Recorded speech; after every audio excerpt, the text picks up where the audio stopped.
Vaadake motoreporterit.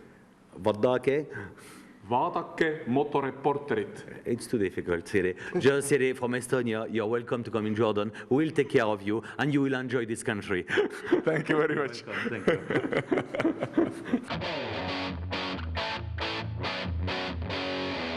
Ülisõbralikud Jordaania Harley Davidsoni esinduse mehed kontrollisid minu raudruuna põhjalikult üle, ikkagi pea 4000 kilomeetrit selja taga.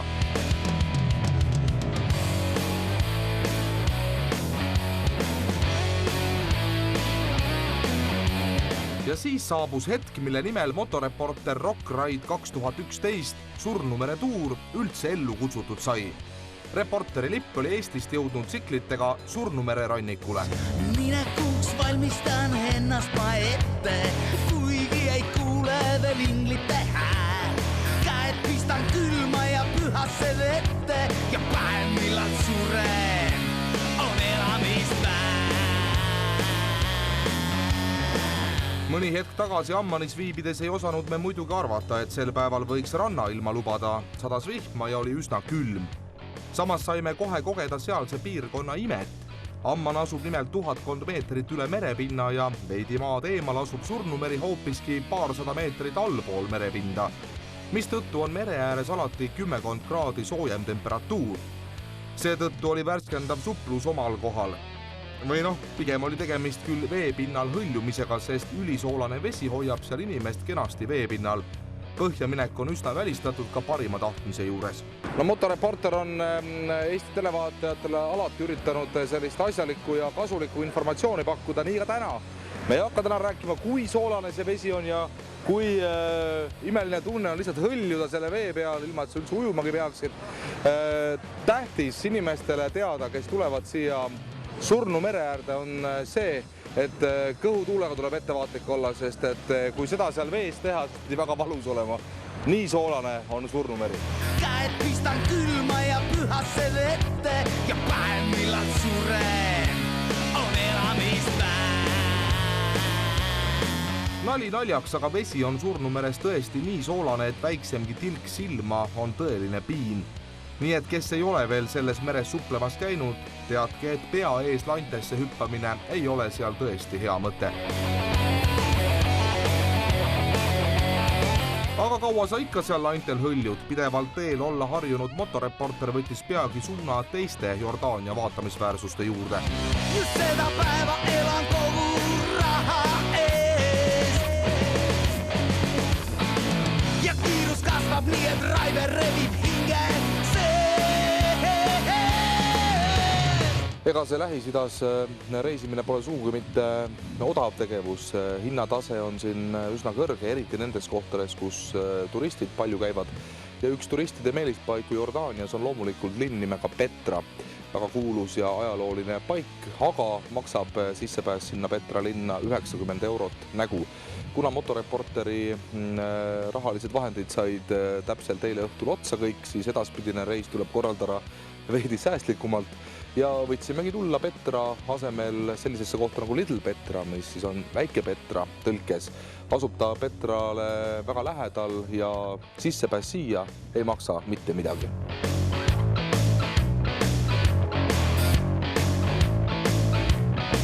Eks suuremas Petras oleks elamus ka muidugi suurem olnud, aga samas meeldib motoreporterile teha asju teistmoodi kui normaalsed inimesed. Elu selles mõttes on tore, et tasuta oli, aga ma arvan, et tänu sellele peame siin ka turnima natuke teistmoodi kui suures Petras. Aga Ungri mees on alati tasuta asju tarbinud.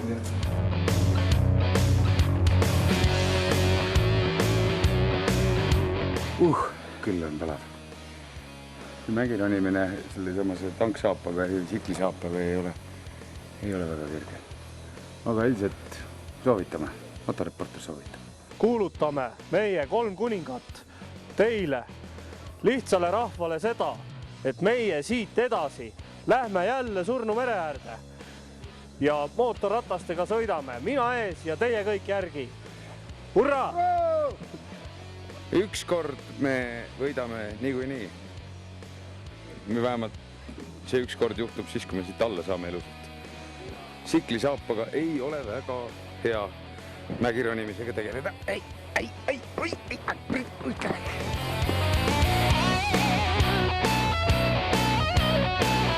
siin viskasime nalja prouadega, et küsides, kus nad tulevad Sigtuna linnast ja mis on siis endine Rootsi pealinn ja mille teatavasti Saaremaa viikingid, millele tule otsa panid.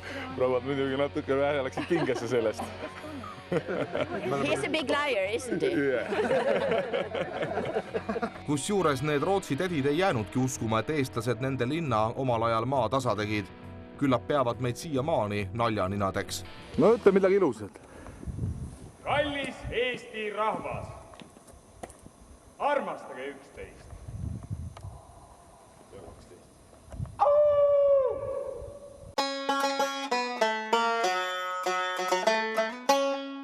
Meil oli aga peagi asi naljast kaugel, sest seal tasuta Petras eksisime lihtsalt ära.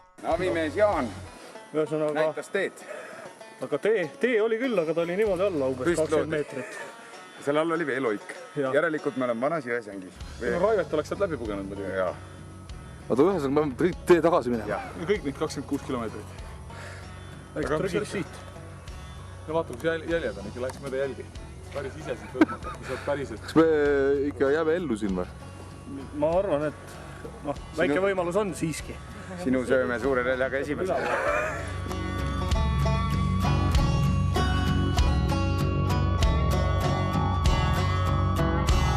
Praegu on öelda kahte asja.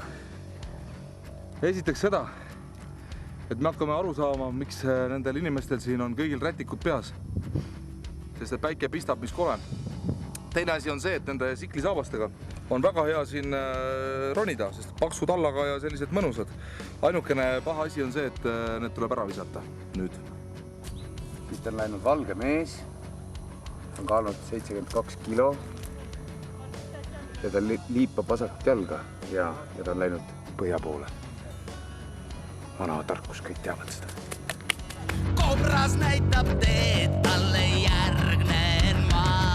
Ükski mokassiinis jalg neid radu ei kulge.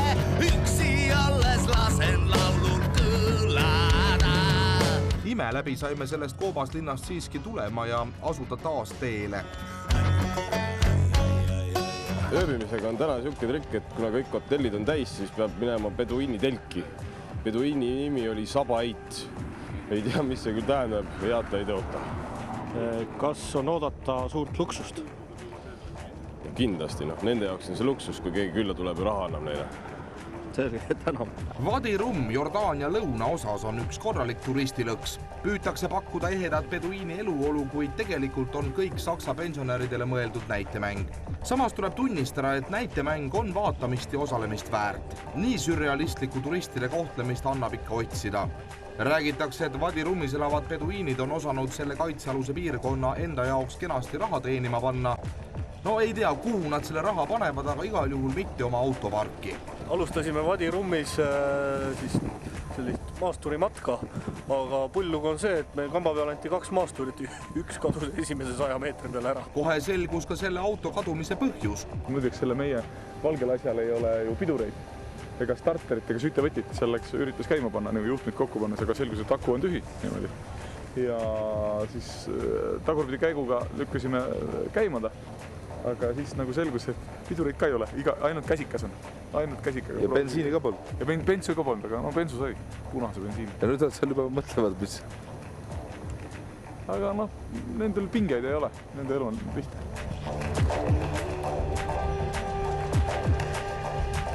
Auto eluohtlik tehniline seisukord ei seganud beduiini gaas põhjas mööda kõrbe turiste sõidutada. Kohe selgus ka, et meie beduiin polnud asjata James Browni näoga.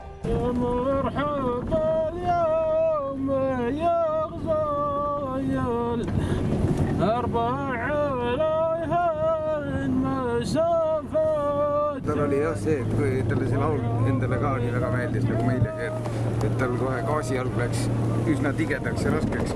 Vahepeal vist lahkus meie autost tagasild. On selline tunne vähemalt. Vana on korralik, ütles, et ta on muidu selline võidusõitja, et see on tagaveoline auto, et see läheb võidusõiduks. Et teine on 4-veoline, teine on aeglane. Siin kõrbes ta pidi sõitma 160-ga ja muidu tavalise tee peal 200-ga, et tal on tugev süda on sees, ütles, et et nii saab sõita, et teine sõitja pidi olema väga ettevaatlik. Meie teine ralli ekipaaž jõudis ka lõpuks meile järgi. Selgus, et see algne ettevaatlik juht oli poole tee peal vallandatud. Meil juhtus niimoodi, et juht väsis ära ja võeti selja äärest teine. Hoopis operatiivsem variant sellest autost. Hakkas kohe kiiresti liikuma ja pidurid tekkisid ja kõik hakkas väga heaks.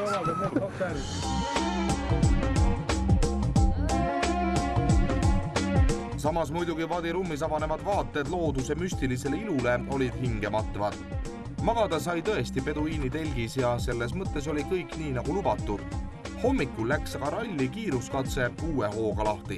Kohalikud WRC sõitjad teevad oma rallit keset kõrbe ja siin ei kannata enam muud moodi sõita kui oma kiibriga. Tule istu mu raketti, lähme lendama. Läbi pilvede sind kannan, jalge altamaan. Kinkisime meestele rahustuseks mõned Eesti lipud ja edasine sõit kulges tõepoolest veidi ohutumalt. Samal ajal toimus Jordaanias ka autoralli maailmameistrivõistluste ehk WRC etapp.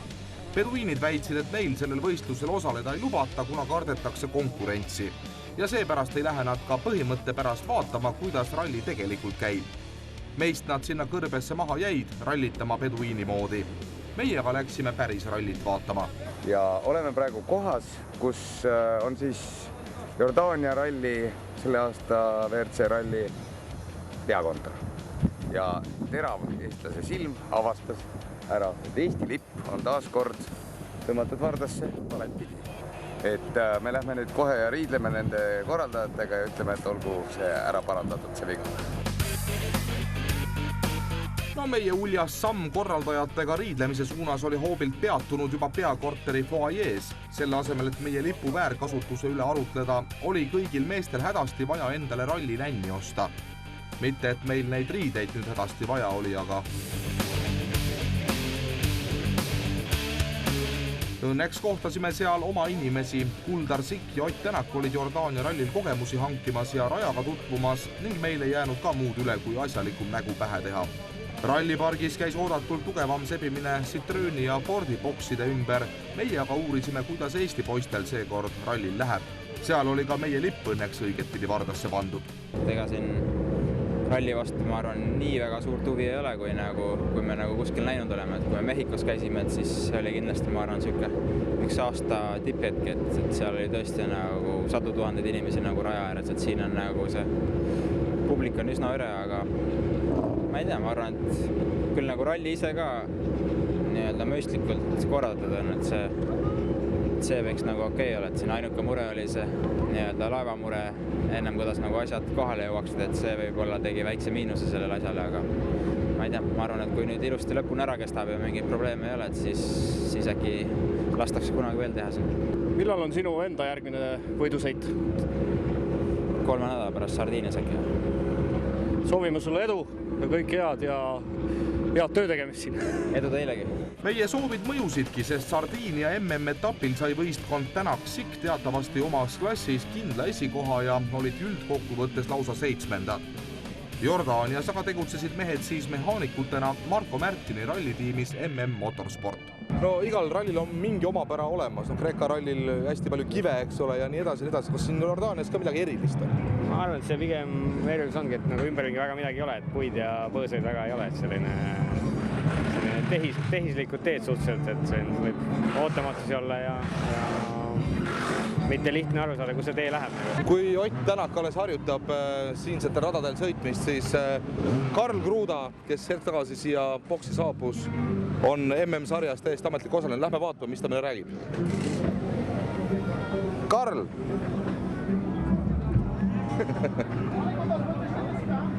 Ma saan aru, et sulle võib veidi üllatusena tulla meie siin viibimine, aga kuidas sul nüüd läks siis see hommikupoolik? Kuule, hommikupoolik oli päris palju probleeme, aga ütleme need, et vähemalt oleme siin.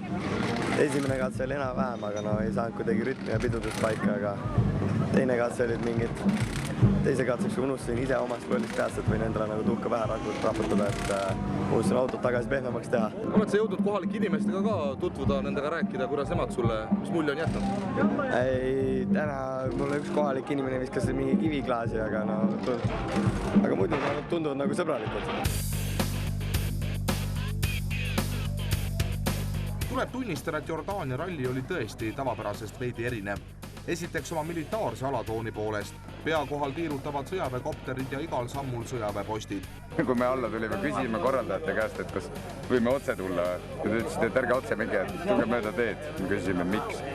Teate, et siin on need vanad maamiinid, et nende otse töötavad. Aga miks meie otse tulime? Te olete ju eestlased.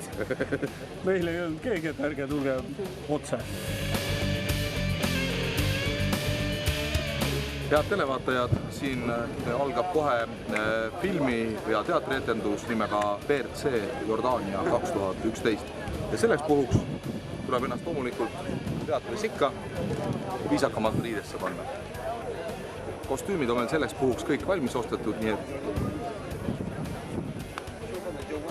etendus alab.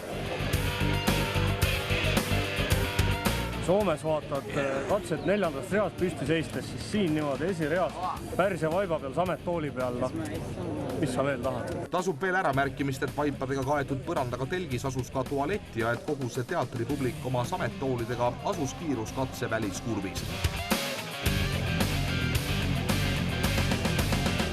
Karl Kruuda lõpetas motoreporteri toetusavalduste saatel Jordaania ralli tubli teise kohaga.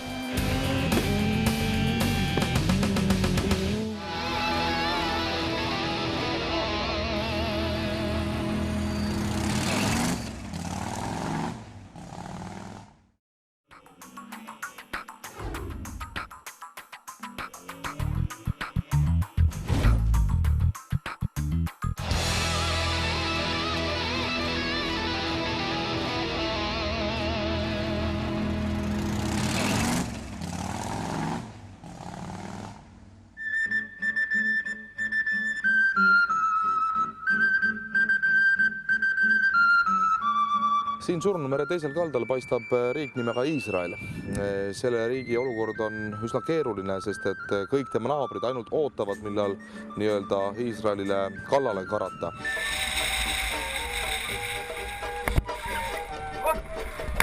Jordaania ning Iisraeli vahel on aga suhted enam-vähem normaalsed. Üksteise riiki külastatakse autodega, ainult et piiripunktis on lausa eraldi teenus numbrimärgi vahetamine, sest Jordaanias Iisraeli registreerimismärgiga autoga liiga pikalt siiski liikuda vist ei saaks.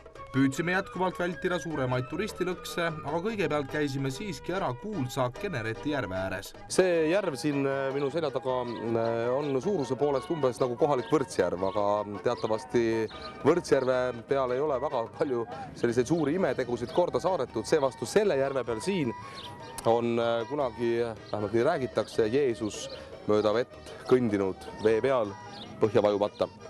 Nii et Võrtsjärvega väga võrrelda ei anna. Lähme nüüd testime ise ka ära. Äkki ka meie seas leidub mõni selline mees, kes seda imetegu korrata suudab, kunagi ju ei või teada.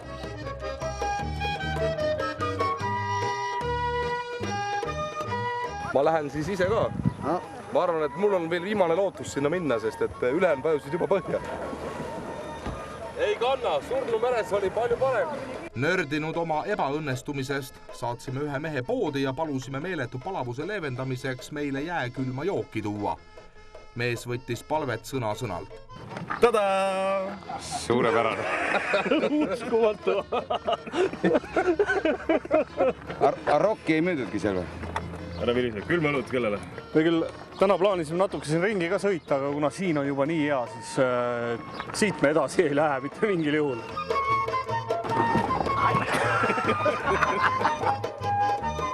Kaua meil seal järve ääres niisama pleesitada ei lastud. Otse meie peade kohal maanteel otsustas üks kemikaale vedanud autojuht oma masina üle katuse keerata. Ja loomulikult oli eestlane esimene, kes kriisiolukorda lahendama läks. Mees pani autoga praegu üle kaela silme ees, täie laksuga. See auto käis siin 2 korda üle kaela. Siin on mingi kuradi räige keemiahais, et siin peab kutsuma Päästeameti kindlasti, nad helistavad juba. Šef on ise õnneks elus ja tundub, et väga olust ei läinud. ta palus leida oma telefoni, ma leidsin telefoni, aga akut ei suuda siit autost leida. Aga ma arvan, et meil on parem siit ära minna, sellepärast, et kohe on Pollar siin, et meil ei ole vaja siin ikka seletada.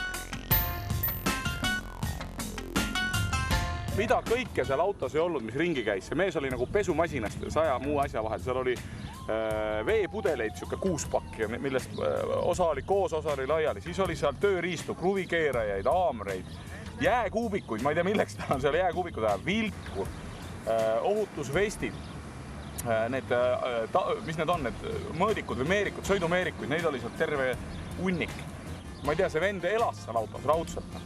Et ma imestan üldse, et ta sealt selle asjade vahelt üldse välja sai.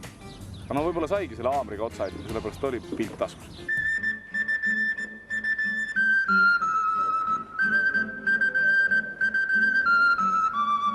Ja nüüd õpetussõnad kõikidele EAS-i või muude euroraha jagajate klientidele, kel pole veel päris seda õiget äriideed.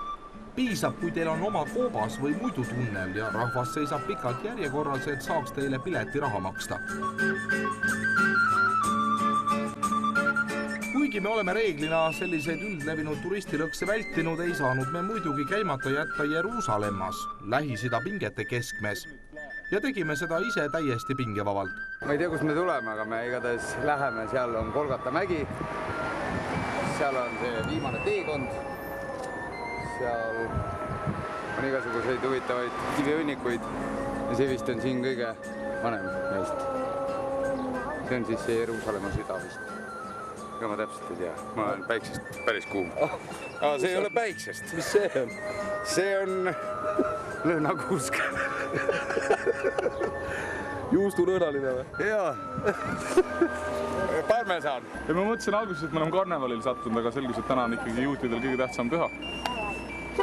Ülestõusmis püha eelõhtu ja homme siis on päris püha, et need on nagu tõsist vaeva näinud kõik siin omale vormid ja kaabud selga riidesse, vaata seda karvamütsi siin. No ma ei ole ilmselgelt kõige pädevam inimene seda kõike selgitama, aga ükskõik kellega me täna siin riigis oleme rääkinud, kõik ütlevad, et ei, täna ei toimu midagi, täna on väga suur püha. Me oleme kogu aeg mõelnud, mismoodi need asjad peas püsivad. Aga me pole lõpuni päris hästi aru saanud. Ma ei tea, kas nii on okei või? Jaa, ilus. Päris hea tunne on midagi selline kindlam.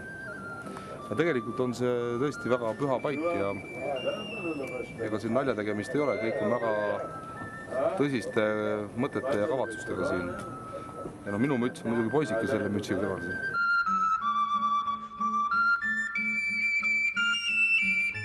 Tähelepanuväärne on see, et need ortodoksed juudid on tööst vabastatud. Riik peab neid üleval, kuna nende usk lihtsalt ei luba tööd teha. Pole paha. On, mis on, aga kindel on see, et tõeline nutumüür asub sellest juutide pühamust vaid mõne kilomeetri kaugusel. Minu selja taga on müür, mis lahutab Araabia kogukonda juutide kogukonnast. Kuigi Berliini müüride aeg maailmas justkui on ammu juba läbi, on see sama müür siin selja taga tunnistuseks jätkuvalt väga suurele vaenule ja vihale nende kahe kogukonna vahel siin piirkonnas.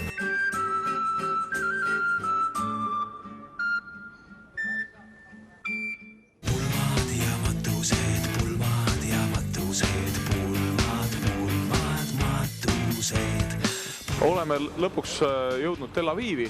Kui me siia kella 7 paiku kohale jõudsime, olid tänavad absoluutselt tühjad, mitte ühtegi inimest olnud. Kui ühtäkki täiesti tühja linna ilmusid autod, kell on praegu 12:00. Nüüd ma sain nagu aru, et mis tegelikult toimub. Need inimesed, kes hommikul meile kõik vastu tulid, tulevad nüüd linna tagasi. Et imelikud kombed nendel siin. Hommikul ära minna, õhtul hilja tagasi tulla. Aga see on seotud ilmselt kuidagi nende pühadega, et kas siis kell 11 toimub mingi murdumine või mingi tõehetk.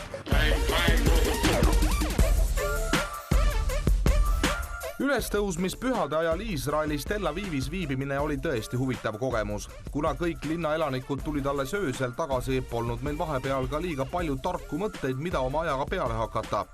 Õnneks oli meie hosteri naaber üksi igavlev Itaalia rahuvalvaja, kes lubas ka meil ennast korraks sõdurina tunda. Margus, see oli tõeline edevuse tipp. Ta nagu tüdruk.